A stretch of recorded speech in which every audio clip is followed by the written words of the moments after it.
प्रसिद्ध इतिहासकार, विज्ञानवादी लेखक और अपनी लेखनी से, लिखावट से, मनुवाद से दो दो हाथ करने वाले मामा देशमुख अब इस दुनिया में नहीं रहे।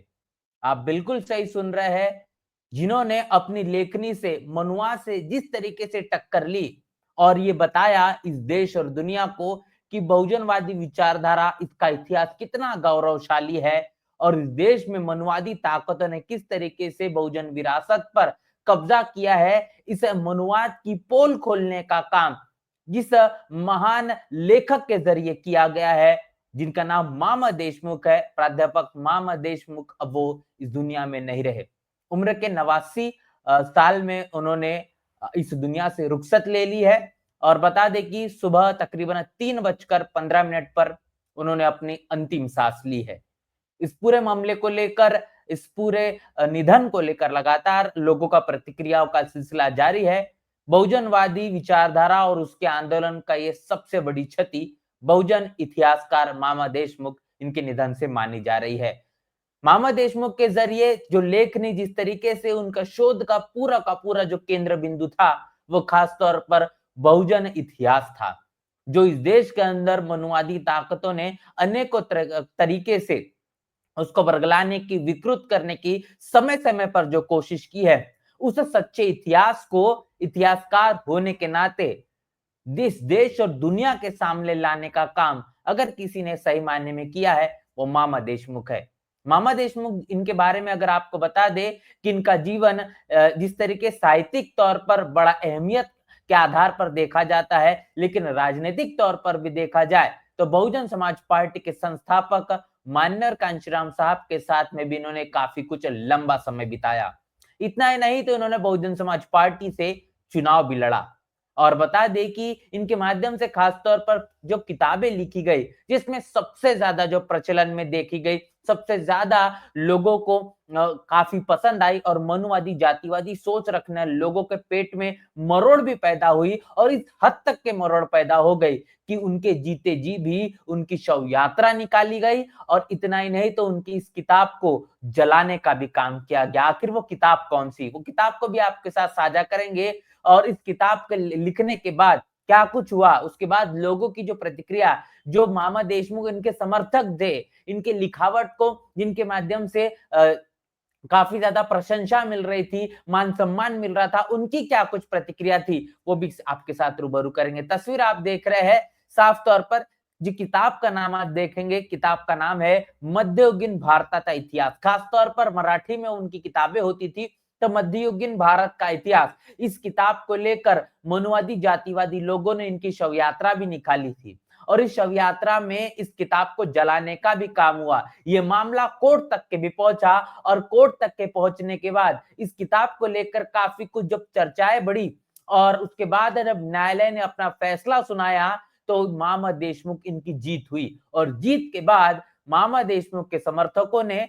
तमाम बहुजन समाज के लोगों ने इनके लिए प्रेम यात्रा भी निकाली। तो ऐसा भी गौरवशाली इतिहास मामा देशमुख इनके साथ जुड़ा हुआ है। इसके साथ साथ अगली तस्वीर आपके साथ साझा करेंगे, जो तमाम अहम किताबें मामा देशमुख इनकी सबसे ज्यादा प्रचलित, जो लोगों के बीच में इस देश के बहुजन समाज के इतिहास को सही मायने में रूबरू करने के लिए जिन्होंने अपनी अहम भूमिका निभाई, वो तमाम किताबें एक के बाद एक आपके साथ में साझा करता चलूंगा। जिसमें सबसे पहली किताब के बारे में आपके साथ मैंने जिक्र किया है, मध्ययुगीन भारत का इतिहास। उसके बाद अगली किताब को बता दूं कि रामदास आनी पेशवा, उसके बाद शिवराज्य। इसके बाद अगली किताब सुनिए, यह है शिवशाही, मराठा कुणबी समाजाची दशा और दिशा, मुनवादी यांशीशी लढा और समाज प्रबोधन, बौद्ध धम्म आणि शिव धर्म, अमेरिका आणि भारत, अमेरिका और भारत की शिक्षा प्रणाली का तुलनात्मक अभ्यास। ये तमाम बड़ी अहम किताबें मामा देशमुख इनके जीवन की रही है, जो कि लोगों के बीच उन्होंने इस बात को रूबरू करवाया है अपने इतिहासकार होने के नाते, जो उन्होंने अपने साहित्यिक तौर पर इस देश और दुनिया के सामने में जो सच्चाई परोसी है, जो पूरे के पूरे वर्तमान में भी, आज भी और उसके भविष्य में भी ये काफी ज्यादा सुवर्ण अक्षरों में इन्हें याद किया जाएगा। और इसके साथ साथ ये तमाम किताबें जो कि डॉक्टर बाबा साहब अम्बेडकर से ताल्लुकात रखने वाली भी रही, राष्ट्र निर्माता, शिवराज्य, शिवशाही, सही रास्ता, ये तमाम बड़ी अहम किताबें मामा देशमुख इनके जीवन की इन्होंने लिखी है, जो कि आज भी लोगों के मन मस्तिष्क में इस तरीके से बैठी हुई है कि बड़े-बड़े जो बहुजन विचारक, राजनीतिक विश्लेषक है, मामा देशमुख इतिहासकार होने के नाते इनके किताबों के अनेकों प्रकार से प्रमाण देते हुए नजर आते हैं। तो इनके इस निधन को लेकर बहुजन आंदोलन के तमाम लोगों ने अपनी प्रतिक्रिया दी है, बहुजन समाज के लोगों ने अपनी प्रतिक्रिया साझा की है, क्या कुछ कहा है, वो तमाम प्रतिक्रिया एक के बाद एक आपके साथ मैं रूबरू करता चलूंगा। तो आपके साथ इस प्रतिक्रिया को साझा करते हैं, सबसे पहले बात करूंगा वामन मेश्राम इनकी। वामन मेश्राम इन्होंने मामा देशमुख इनके निधन पर कहा है कि प्रसिद्ध इतिहासकार प्रोफेसर एम देशमुख जी का सुबह 3:15 पर लंबी उम्र के चलते दुखद निधन हुआ। बामसेफ, भारत मुक्ति मोर्चा, बहुजन क्रांति मोर्चा व सभी सहयोगी संगठनों की ओर से हम उन्हें आदरांजलि अर्पित करते हैं। इस दुख की घड़ी में हम उनके परिवार के साथ हैं। तो आप देख पा रहे हैं कि लगातार प्रतिक्रियाओं का सिलसिला जारी है, जिसमें वामन मेश्राम इन्होंने अपने और अपने संगठन के जरिए आदरांजलि यहाँ पर जो है मामा देशमुख ने अर्पित की है। उसके बाद अगली प्रतिक्रिया है उत्तम शेवड़े इनकी, जो कि बहुजन समाज पार्टी के नेता है। इतिहासकार मामा देशमुख आज नागपुर में निधन इनका हुआ है और 19 मार्च को 4 बजे सहकार घाट पर अंतिम संस्कार होगा। तो यहाँ पर मामा देशमुख जो कि नागपुर में रहते थे और नागपुर में ही इनका निधन हुआ और नागपुर में सहकार घाट है, इनका अंतिम संस्कार आज हुआ है। तो लगातार पूरे देश से मामा देशमुख इनके निधन पर प्रतिक्रियाओं का सिलसिला जारी है। वो चीजें आपके साथ हम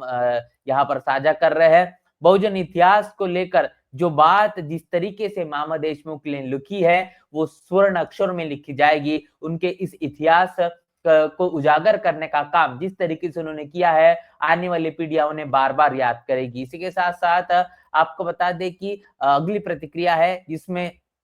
मामा देशमुख इनके निधन पर जो कहा गया है वो प्रतिक्रिया देखिए। वो कहा गया है की ज्येष्ठ इतिहासकार, मध्ययुगीन भारताचा इतिहास या पुस्तकाचे लेखक, या पुस्तकामुळे ज्यांची समाजात मोठी चर्चा झाली, ह्याच पुस्तकामुळे आरएसएसने त्यांची जीवतांनी प्रेत यात्रा काढली होती, असे ज्येष्ठ इतिहास संशोधक व प्राध्यापक मामा देशमुख यांचे आज पहाटे निधन झाले, त्यांना भावपूर्ण आदरांजलि। तो यहाँ पर मराठी में भी लगातार जो है भावपूर्ण आदरांजलि भी मामा देशमुख इनको दी जा रही है। खासतौर पर मध्ययुगीन भारत का इतिहास, ये किताब जिस तरीके से मामा देशमुख इन्होंने अपने इतिहास के संशोधन का उनके सबसे बड़ा केंद्र बिंदु रहा और यही किताब उनको पूरे देश और दुनिया में चर्चा का विषय बनाने के लिए सबसे अहम भूमिका देखी गई, जिसके कारण मैंने आपको शुरुआती दौर में बताया। फिर एक बार मैं आपके साथ साझा कर दूं कि एक ऐसी किताब उन्होंने लिखी जिसके कारण जीते जी तमाम मनुवादी, जातिवादी, खासतौर पर आरएसएस के लोगों के माध्यम से उनकी प्रेत यात्रा भी निकाली गई थी, उनकी इस किताब को भी जलाया गया था। उसके बाद इस मामले को लेकर जब पूरा मामला कोर्ट में जाता है, जब वो जीत कर आते हैं, तो उसके बाद उनकी प्रेम यात्रा भी निकाली गई। ये भी इतिहास मामा देशमुख इनके साथ जुड़ा हुआ है। तो इस खबर को लेकर और मामा देशमुख के जरिए जो इतिहास में जो दस्तावेज और जो किताबें उनके जरिए लिखी गई है, निश्चित रूप से आने वाली पीढ़ियों के लिए एक कोई खजाने से कम नहीं। और उनके इस विज्ञानवादी, पाखंडवाद और तमाम तरीके से मनुवादी, जातिवादी सोच को जड़ से उखाड़ फेंकने वाली, मनुवाद से टक्कर लेने वाली जो लेखनी है, वो हमेशा से ही लोगों के मन और मस्तिष्क में जीवित रहेगी, यही आशा और उम्मीद है। मामा देशमुख इनको आप आज उनके निधन पर किस तरीके से आदरांजलि अर्पित कर रहे हैं, कमेंट बॉक्स में हमें जरूर साझा करें। मिलते हैं नए वीडियो में, तब तक के लिए जय भीम, जय भारत।